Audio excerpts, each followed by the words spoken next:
Because to be honest, I want everyone to be pissed off that they missed this event. I want them to catch the recap and be like, fucking A, I blew it. You know, I should have been here. Yo, stationary astronauts fucking figured it out. I don't know how, with the fucking haircut and everything, but he fucking did it. He did it. Yo, dick!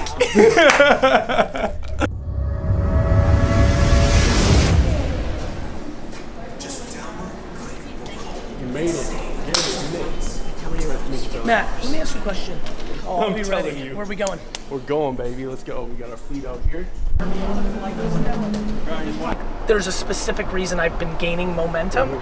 It's because I think my stuff is a little bit more tried and true and has better intent than a lot of other personalities that have moments in time. And so, yeah, I understand that I don't think of myself as a motivational character, but I communicate in a way that is motivational, which gives you an Oprah or other people like scenario.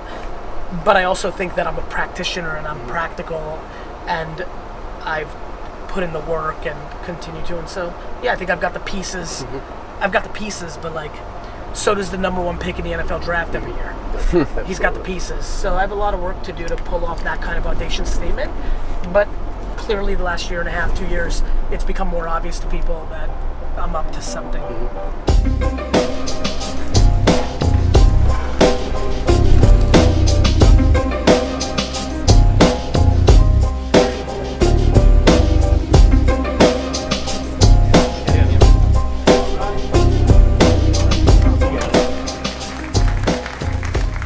Millennials are entitled. They're not entitled, they have options.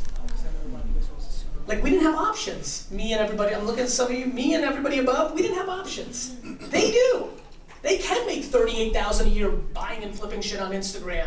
And that's better than fucking getting shit on for 3 years at some bullshit job. So like, I don't know, it's just options. On the flip side, what millennials' biggest issue is just lack of patience. Even the entitlement part doesn't bother me because people in general are entitled. It's just the utter lack of patience. The thought of somehow, like, everything should happen fast is just a big vulnerability.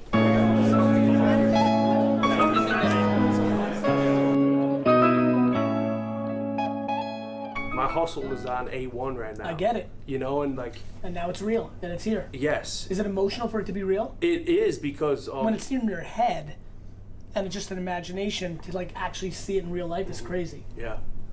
And once I met you, I was like, oh shit, this is my guy right here. He's just real, you know? But the thing is I... Yeah, was that a worry a little bit? It was. Right? You like spend all this time and all this capital, like what if I would... But you kind of warned him that I was cool, told him right? he was super genuine. Yeah. Super So genuine. you were a little bit more calm because of that, right? Yes. That makes sense.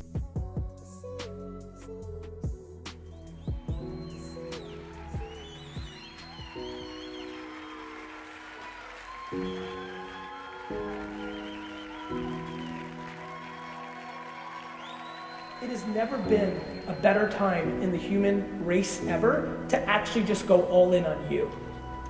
The thing that I've realized all these chess moves go to is judgment is the poison in the system. We are all doing so much based on our worries or our pandering to judgment.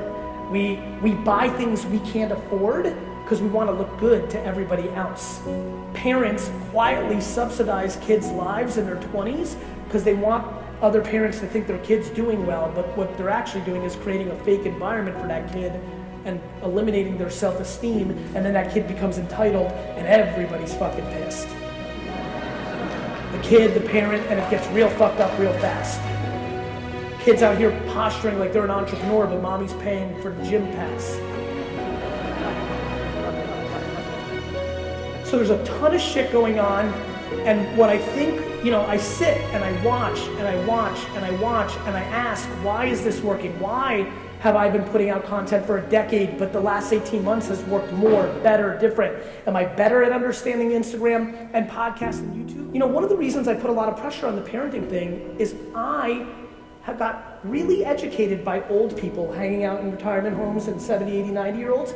Here's what happens. Kids do things to make their parents happy because they don't want confrontation and they want it to be good. They go be a lawyer or a doctor because they don't want to fight or have a bad relationship. The problem is then they have a 50-year bad relationship because resentment and regret take over. I don't want parents and kids to fight, or I'm not trying to get into people's business. I just know it's way better for you to fight for 3 or 4 years and then have a great relationship. I can't. Let's go!